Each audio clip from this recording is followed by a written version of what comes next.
The first signs were subtle, like hairline cracks in fine china that you only notice when holding it up to the light. I'd built my life around certainties, 30 years of marriage to Sarah, our successful construction company, our standing in Boston's affluent Beacon Hill community. But lately, those certainties had begun to slip through my fingers like grains of sand. I remember the exact moment the first seed of doubt took root. It was during our annual charity gala at the Boston Harbor Hotel, an event Sarah had organized flawlessly for the past decade. I stood near the bar, nursing a glass of 18-year-old Macallan, when I overheard a conversation that wasn't meant for my ears. "Poor Richard," a woman's voice carried over the ambient chatter. "He has no idea, does he?" The response came in hushed tones, "Some men are just blind to what's right in front of them." I turned, catching glimpses of retreating evening gowns, but the speakers had already melted into the crowd. The words shouldn't have meant anything, mere society gossip, the kind that floats through these events like champagne bubbles. But they lodged in my mind like splinters. That night, I watched Sarah from across the room with new eyes. She moved through the crowd with practiced grace, her silver-streaked dark hair catching the light, her black designer dress a stark contrast against her pale skin. At 55, she was still stunning, drawing admiring glances from men half her age. Including, I noticed with growing unease, Marcus Chen, our company's newly appointed CFO. Their interaction seemed innocent enough, a shared laugh, a brief touch on the arm. But something in their body language spoke of familiarity that went beyond professional courtesy. When had they become so comfortable with each other? The question nagged at me as I watched Marcus lean in close, presumably to be heard over the music, his hand resting just a fraction too long on the small of Sarah's back. I drained my scotch, the warmth in my chest doing nothing to dispel the chill that had settled over me. The rational part of my brain, the part that had built a multi-million-dollar company from the ground up, told me I was being paranoid. Sarah and I had weathered every storm together, the early years of struggle, the loss of our only child in a car accident, the recession that nearly bankrupted us. Our bond was unbreakable. Wasn't it? But in the weeks that followed, I couldn't shake the feeling that something was off. Small details began to surface, like pieces of a puzzle I hadn't known I was solving. Sarah's new gym routine that always seemed to coincide with Marcus's schedule.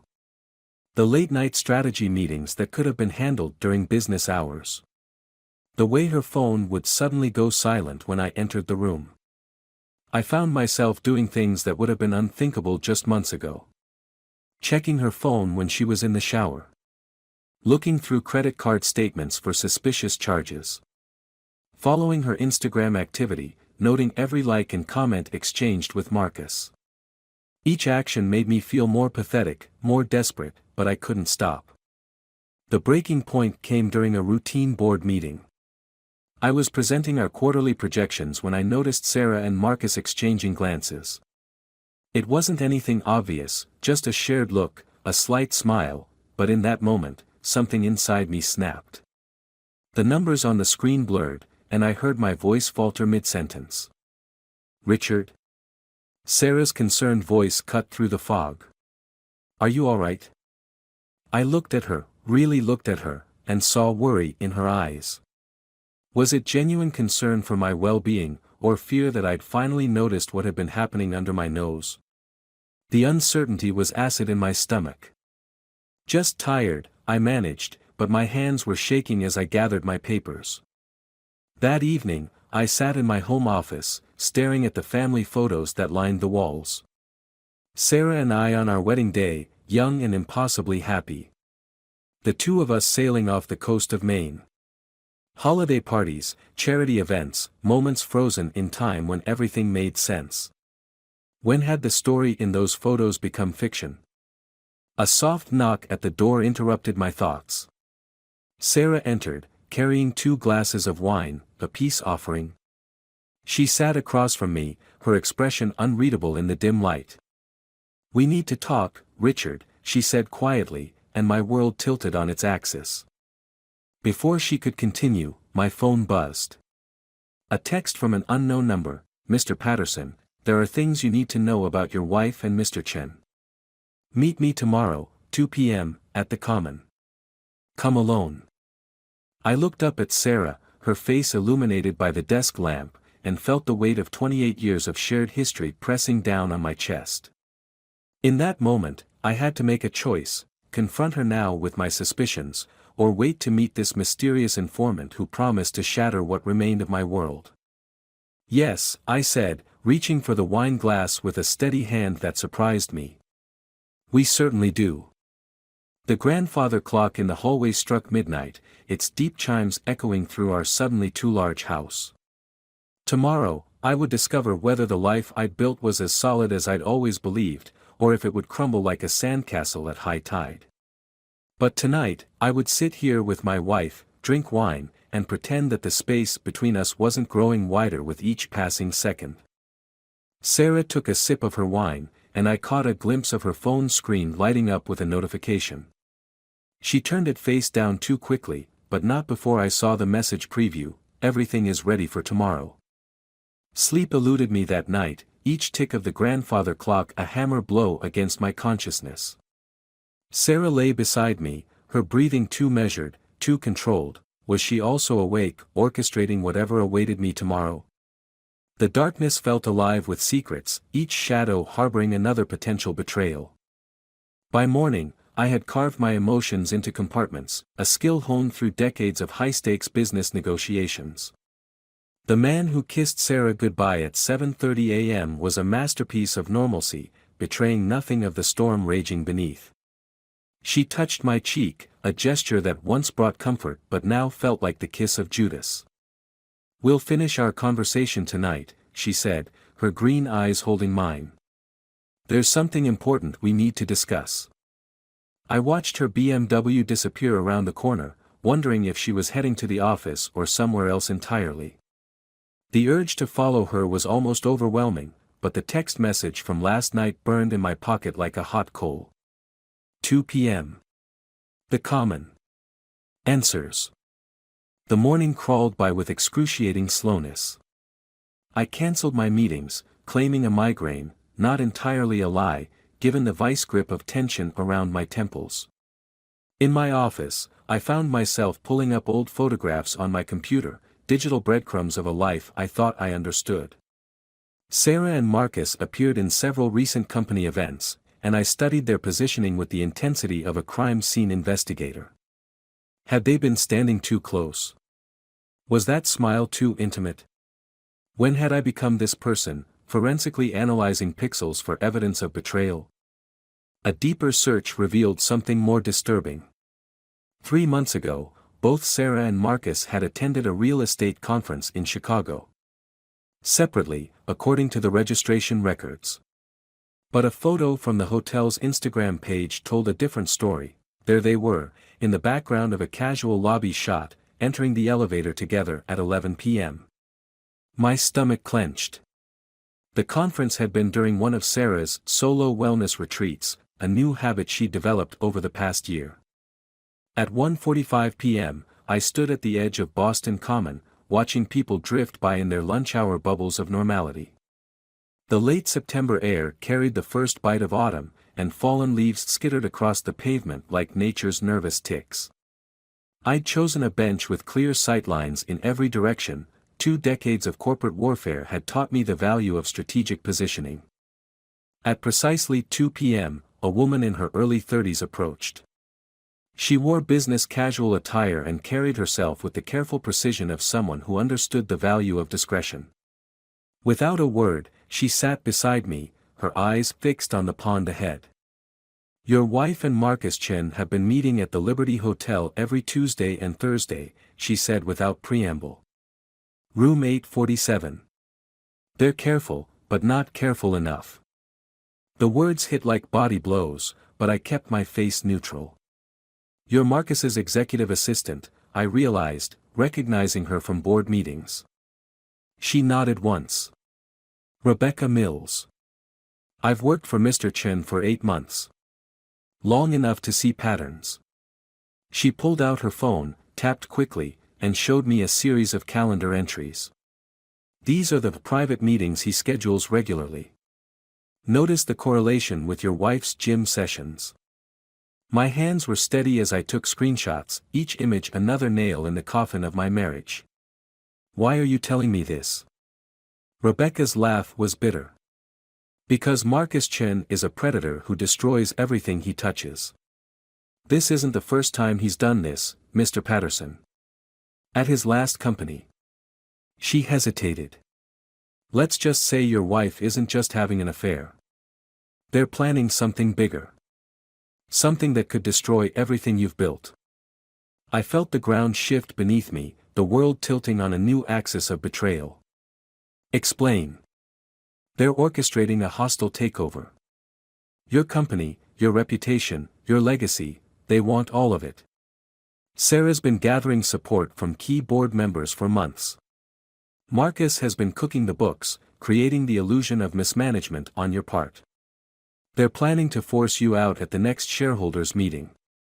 The pieces clicked into place with sickening clarity. The late-night strategy sessions. Sarah's sudden interest in quarterly reports she'd ignored for years. The whispered conversations that stopped when I entered rooms. It wasn't just my marriage being destroyed, it was my entire life's work. I need proof, I said, my voice sounding distant to my own ears. Rebecca nodded. I have it. But we need to be careful. Marcus has connections you wouldn't believe, and Sarah. She glanced around nervously. Your wife isn't the person you think she is. Her past, there are things you should know. Before she could continue, her phone buzzed. The color drained from her face as she read the message. I have to go. He's looking for me. She stood quickly, then hesitated. Be careful, Mr. Patterson. Watch your back. And whatever you do, don't confront them yet. We need to play this smart. She hurried away, leaving me alone with the weight of revelation pressing down like a lead shroud. I sat there for a long time, watching happy couples stroll by, families feeding ducks, tourists taking photos, all of them existing in a world that still made sense. My phone vibrated. A text from Sarah, don't forget, dinner tonight at Le Marais. 7 p.m. We need to talk. Another message followed immediately, this one from an unknown number, your wife just booked a one-way ticket to Shanghai for next week. The reservation was made under her maiden name. The autumn breeze turned bitter, carrying with it the scent of approaching winter. I checked my watch, 4 hours until dinner. 4 hours to decide whether to face the woman I'd loved for half my life and demand the truth, or play along until I understood the full scope of her betrayal. A third message pinged, Mr. Patterson, if you want to know who Sarah really is, check the news archives from Minneapolis, 1992. Look for the name Elizabeth Blackwood. I stared at the screen, my finger hovering over the search bar. Sometimes knowledge is a door that, once opened, can never be closed again. Was I ready to step through? The answer, I realized, had been decided the moment I sat down on this bench. The man who'd walked into Boston Common today would not be the same one walking out. The only question was, how far was I willing to go to uncover the truth? With steady hands, I typed Elizabeth Blackwood Minneapolis 1992 into the search bar, and clicked enter. The truth, when it finally emerged from the digital archives of the Minneapolis Star-Tribune, didn't so much break my heart as stop it altogether. There, preserved in the amber of forgotten headlines, was a story that read like a noir thriller. Prominent CEO's death raises questions, young widow Elizabeth Blackwood cleared of suspicion. The woman in the grainy photograph could have been Sarah's twin, or rather, Sarah herself 28 years younger. The same proud tilt of the chin, the same calculating intelligence behind those green eyes. But she wasn't Sarah Patterson then. She was Elizabeth Blackwood, the 27-year-old widow of industrialist James Blackwood, who died under mysterious circumstances after changing his will in her favor. My hands trembled as I dug deeper, each article another shovelful of dirt from a grave I hadn't known existed. The investigation had found nothing concrete, no smoking gun, no definitive proof. But the circumstantial evidence painted a picture that turned my blood to ice. James Blackwood's slow decline, initially attributed to natural causes, began shortly after his marriage to the young Elizabeth. The symptoms suggested long-term poisoning, but nothing could be proven.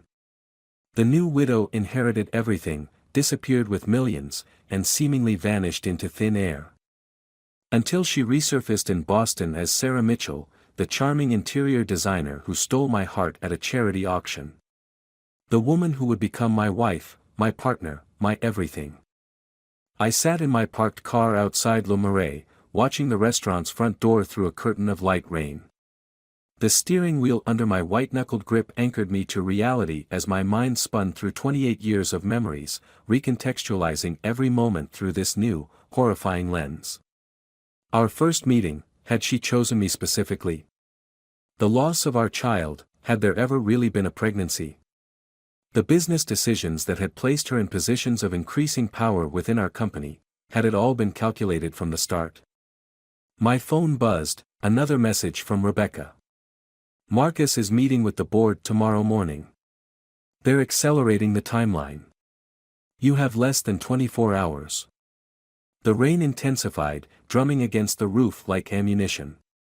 Through the streaked windshield, I watched Sarah arrive in her BMW, elegant in a black dress that probably cost more than most people's monthly salary.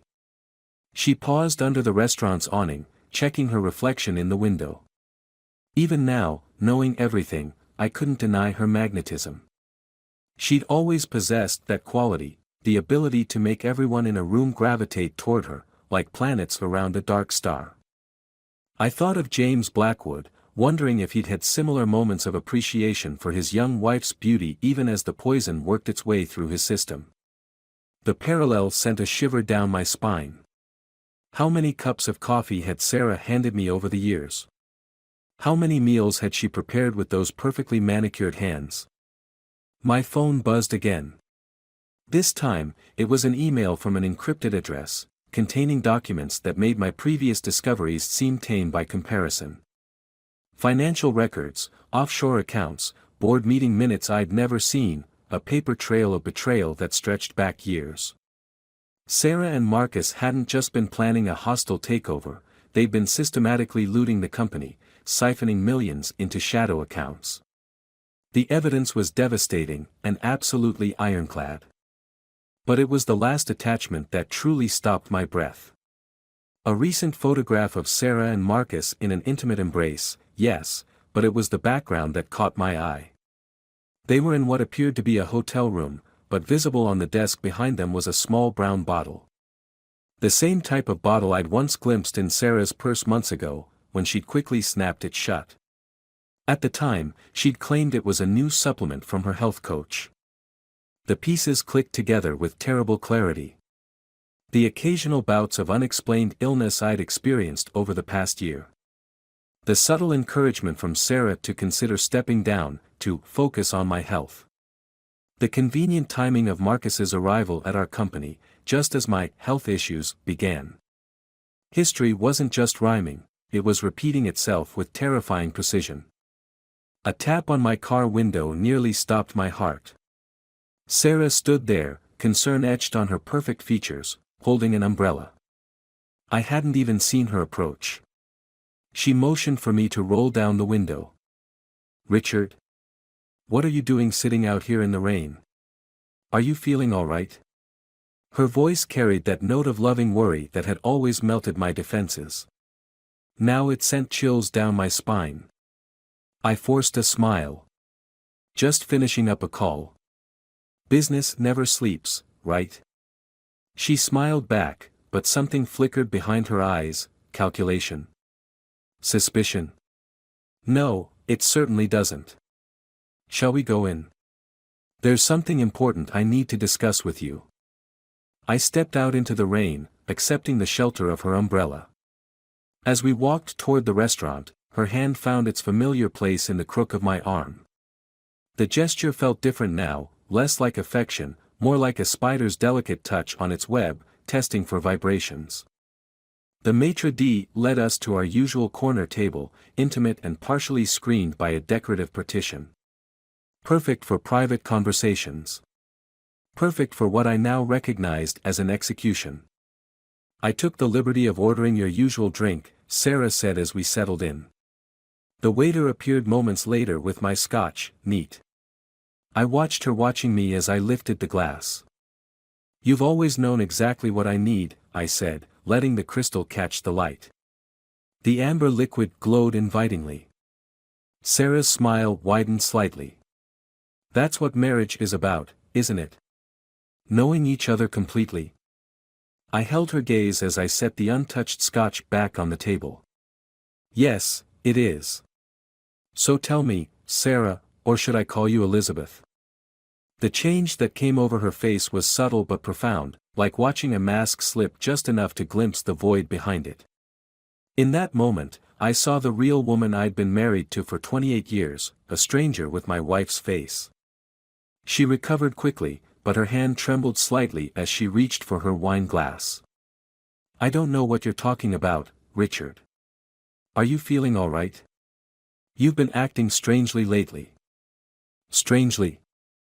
I leaned forward, keeping my voice low. "You mean like James Blackwood acted strangely in the months before his death?" The wine glass froze halfway to her lips. For a long moment, the only sound was the muted clinking of silverware from nearby tables and the soft jazz playing overhead. When she finally spoke, her voice had changed, harder, colder, stripped of its familiar warmth. "How long have you known?" "Long enough," I replied, though in truth, I'd known for less than 3 hours. But she didn't need to know that. In this deadly game of chess, uncertainty was my only advantage. She set down her wine glass with deliberate care. "Well," she said, "this changes things, doesn't it?" Behind us, the restaurant door opened, and I caught her quick glance in that direction. Was she expecting someone? Marcus, perhaps? Or someone more permanent in their solutions? The waiter approached with menus, but Sarah waved him away. "I think," she said, her gaze boring into mine, "that we should continue this conversation somewhere more private. Don't you agree, darling?" Time crystallized in that moment at Le Marais, each second a shard of glass catching the light of revelation. I studied Sarah's face, a face I'd woken up to for nearly 3 decades, and saw it transform.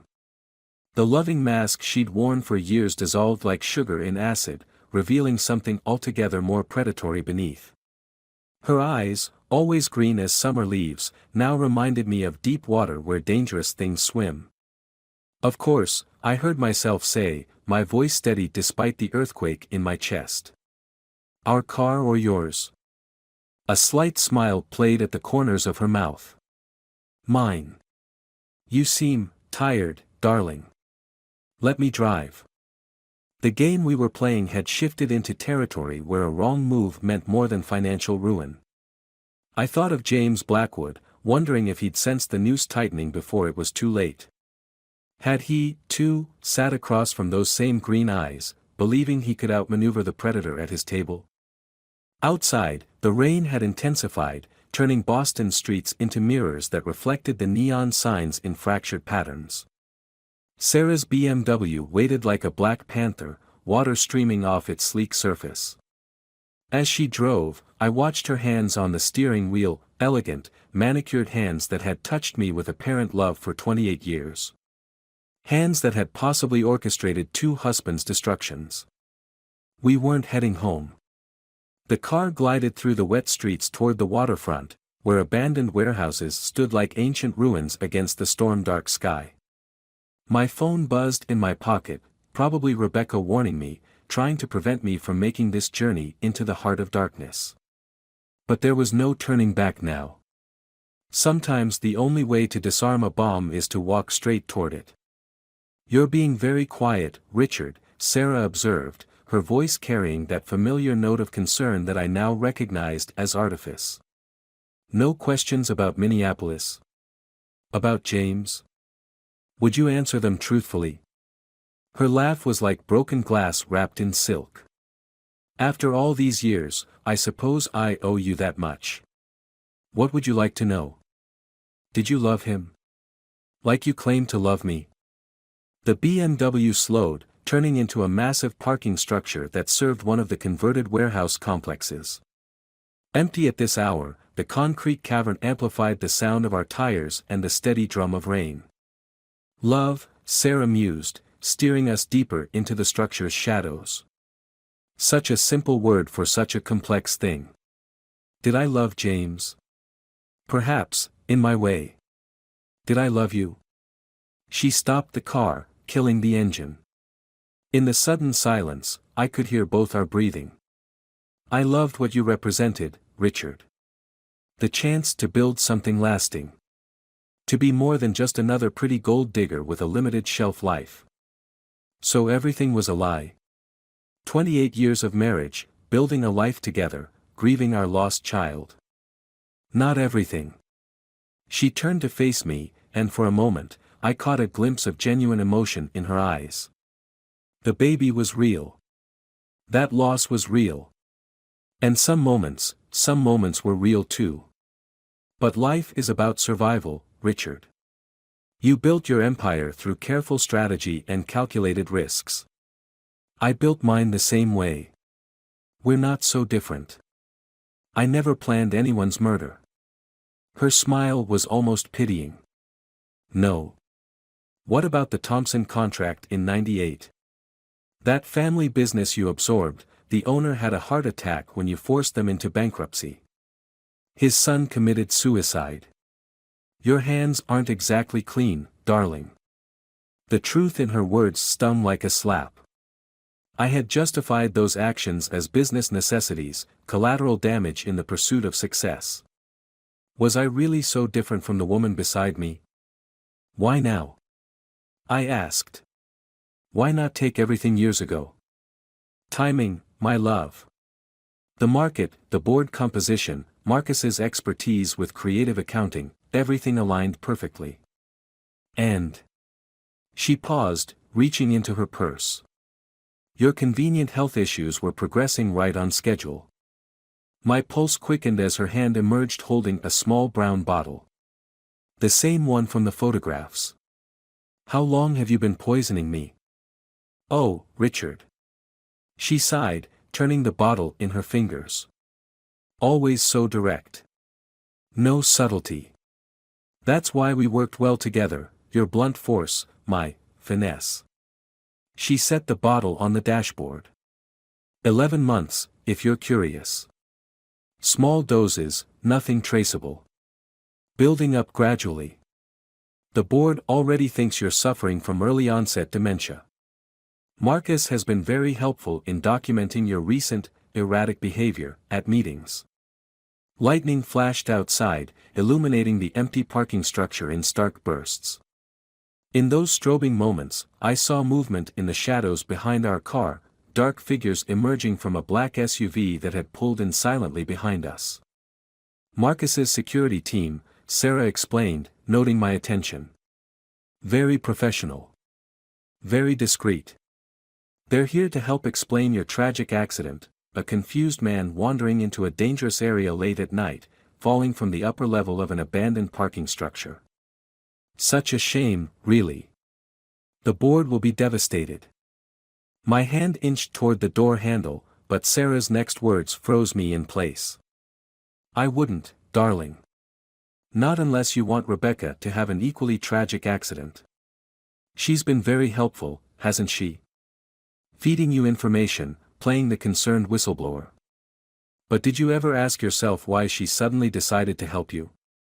The realization hit me like a physical blow. She works for you. Sarah's smile was almost proud. From the beginning. Everything you learned today, every document, every revelation, we fed it to you, piece by piece. The truth about Minneapolis, about James, all of it orchestrated. Because I needed you here, tonight, in this exact spot. The desperate husband, driven to the edge by devastating discoveries about his wife's past, making one final, fatal mistake. The figures were closer now, their footsteps echoing in the cavernous space. I could see the glint of metal in their hands. "Why tell me all this?" I asked, playing for time, my mind racing through rapidly diminishing options. "Because you deserve to know." 28 years, Richard. That's the longest relationship I've ever had. The closest thing to real love I've ever felt. I owed you the truth, at the end. She reached out, her hand cool against my cheek. "And because dead men tell no tales." In that moment, as Sarah's masked executioners approached through the rain-swept darkness, I realized that my entire life had been preparation for this moment. Every business deal, every strategic decision, every lesson in patience and timing, it had all led here. Because Sarah wasn't the only one who could play a long game.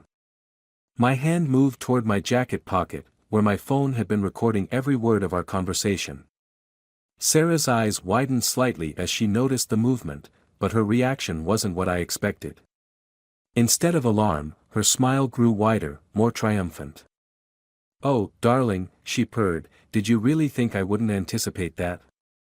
The phone in my pocket suddenly grew hot, impossibly, dangerously hot. I yanked it out, watching in horror as the screen flickered and died, smoke curling from its edges. "The latest in counter-surveillance technology," Sarah explained. "Quite expensive, but worth every penny. Now then." She nodded to the approaching figures. "Shall we finish this dance?" It's strange how clarity comes in the moments before presumed death. As Sarah's executioners closed in through the rain-scattered darkness, time seemed to stretch like taffy, each second expanding to contain entire universes of understanding. The truth crystallized in my mind with diamond-sharp precision: I had never truly known the woman beside me, because she had never truly existed. Sarah Patterson was a masterwork of fiction, a character performed with such dedication that even the actress herself might have sometimes believed in the role. But I had learned from the best. "You're right," I said softly, watching her reflection in the rain-streaked window. "Dead men tell no tales. Neither do dead women." Something in my tone made her pause, the triumphant smile flickering at its edges. In that moment of hesitation, I saw what she couldn't: another set of shadows moving through the darkness behind her approaching killers, silent as smoke. "What do you mean?" The first note of uncertainty crept into her voice, a hairline crack in her perfect composure. "Did you really think you were the only one playing a long game, Sarah? Or should I call you Elizabeth? Or perhaps Catherine Wells, your name before James Blackwood?" I savored the slight widening of her eyes. "Oh yes, I've known about Minneapolis for months. About Phoenix too, and that unfortunate stockbroker in Seattle. I just needed you to play your hand first." The approaching footsteps faltered.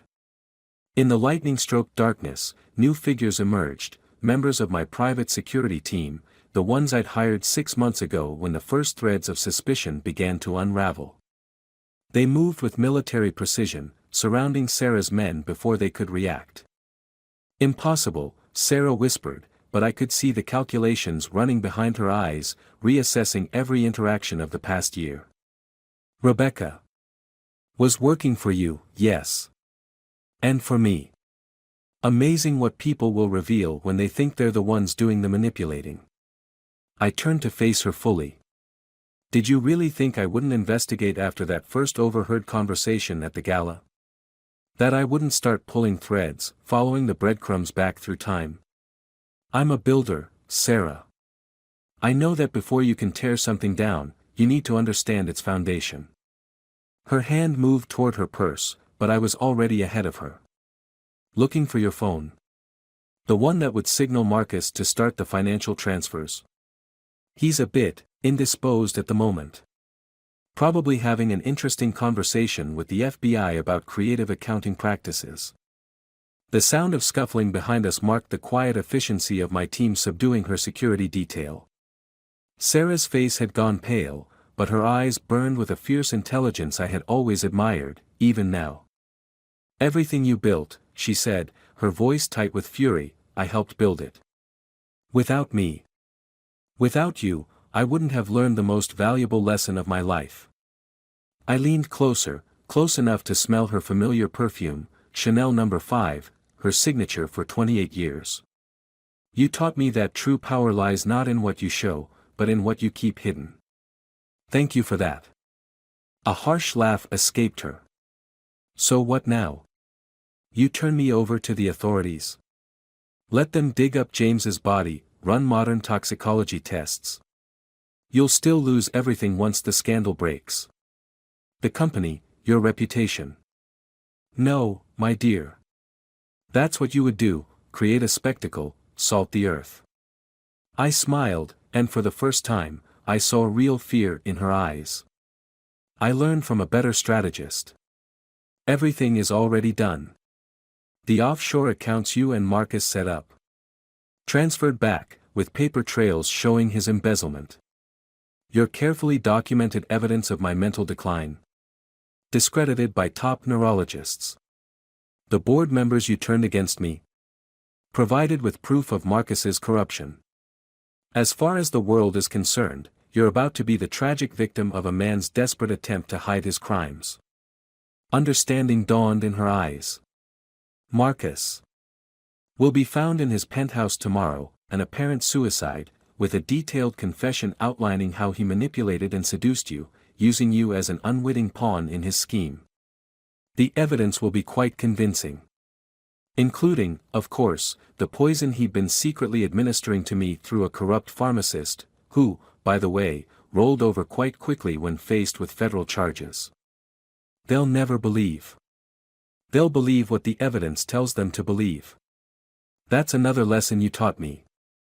I reached out, gently tucking a strand of hair behind her ear, an intimately familiar gesture turned poisonous by context. The world will mourn the tragic Sarah Patterson, faithful wife and philanthropist, another victim of corporate greed. And Elizabeth Blackwood? Catherine Wells? They'll remain ghosts, shadows that can never quite be proven real. The rain drummed harder on the car's roof, nature's own funeral march. Outside, my security team had finished securing the scene. Through the windshield, I could see Rebecca approaching, the real Rebecca, not the double agent Sarah thought she controlled, but the former CIA operative I'd recruited specifically for this endgame. Why not just kill me? Sarah asked, her voice barely a whisper. I studied her face one last time, the face I'd loved, the face that had lied to me for 28 years. Because death is too simple. You're going to live, Sarah.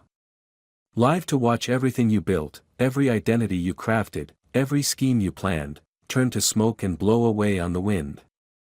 You're going to live in a very small room for a very long time, knowing that in the end, the student surpassed the teacher.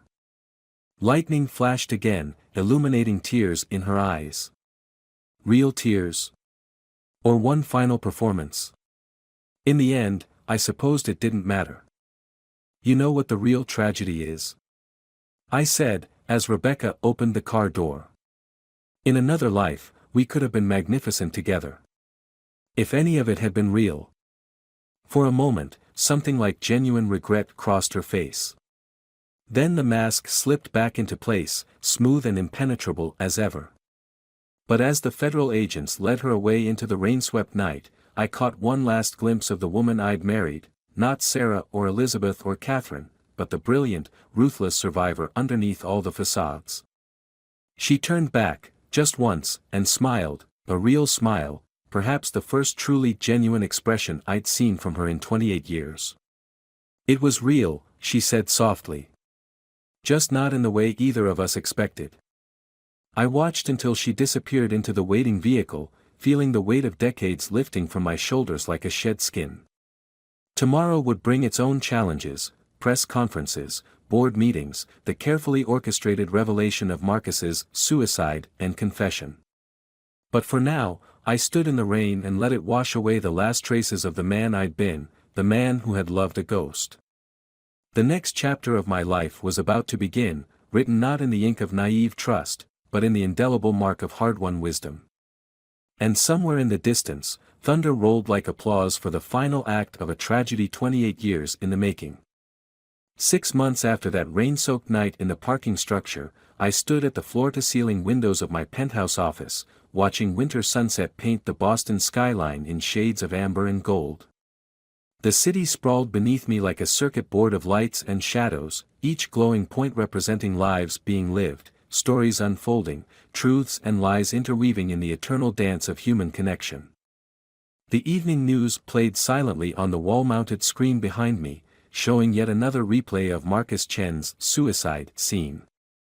The media vultures had feasted for months on the story, the brilliant CFO who had orchestrated a failed takeover attempt, who had manipulated my grieving wife and poisoned me, only to end his own life when his schemes unraveled. Sarah's face appeared on screen, an older photo from happier times, as the caption below detailed her status as both victim and survivor, now cooperating with authorities from an undisclosed location. The truth, of course, was far more complex. Sarah, or whatever her real name might be, now resided in a federal facility that officially didn't exist, her expertise being put to use dismantling other sophisticated financial fraud operations. Our last conversation had been 3 months ago, a carefully monitored meeting where we both wore masks of civility over deeper, darker truths. "You know what I regret most," she had said, those familiar green eyes studying me through bulletproof glass. "Not that I failed, but that I succeeded for so long. 28 years of perfect performance, and in the end, that performance became more real than any truth I'd ever known. Sometimes." She had pressed her hand against the glass. "Sometimes I forget which parts were lies." I hadn't touched the glass in return, but I understood.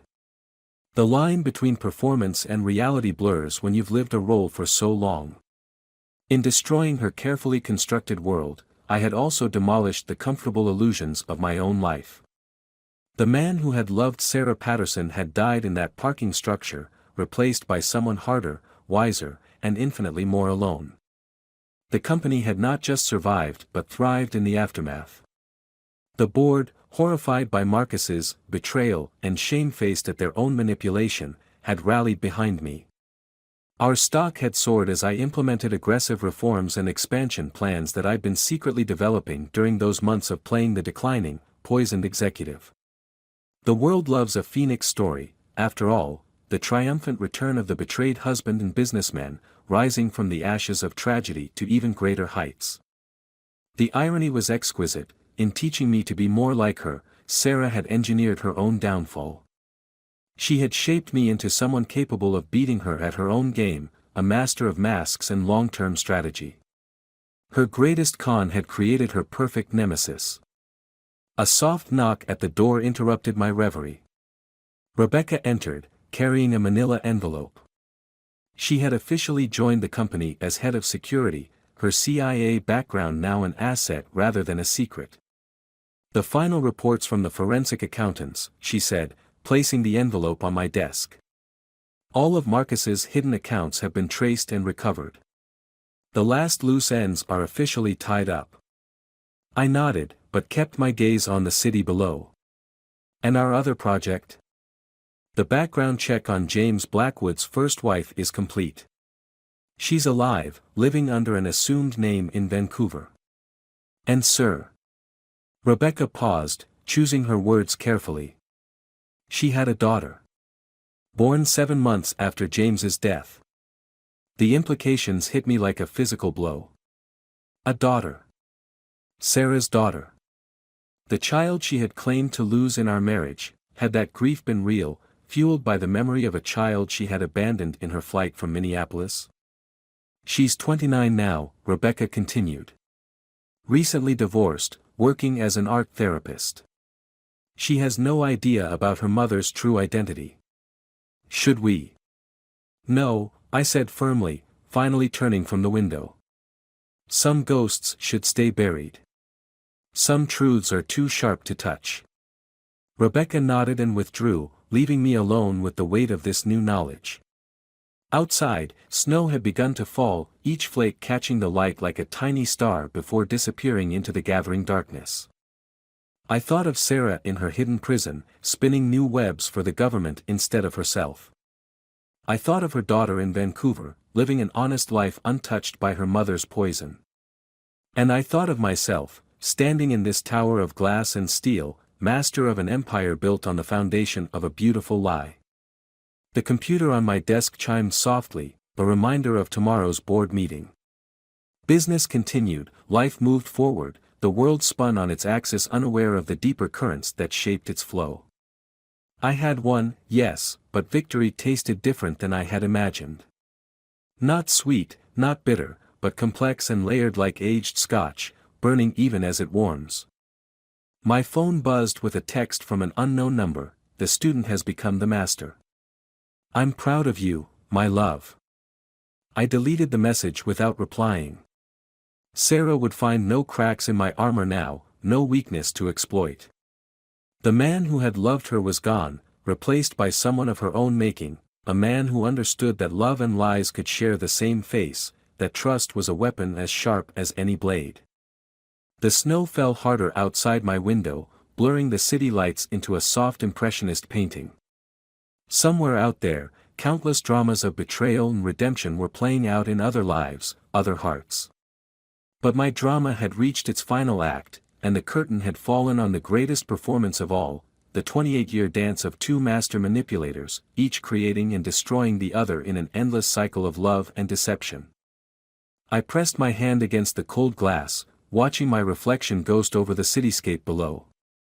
In the darkened window, I could almost see Sarah's face superimposed over mine, our features merging in a paradox of identity. We had shaped each other, carved away everything soft and trusting until only the diamond-hard core remained. In destroying our marriage, she had given me her greatest gift, the ability to survive, to thrive, in a world where truth was merely the most convincing lie. The snow continued to fall, erasing the sharp edges of the world outside, while inside my tower of truth and lies, I stood alone, victorious, powerful, and finally, completely free. Or perhaps that, too, was just another beautiful lie I chose to believe.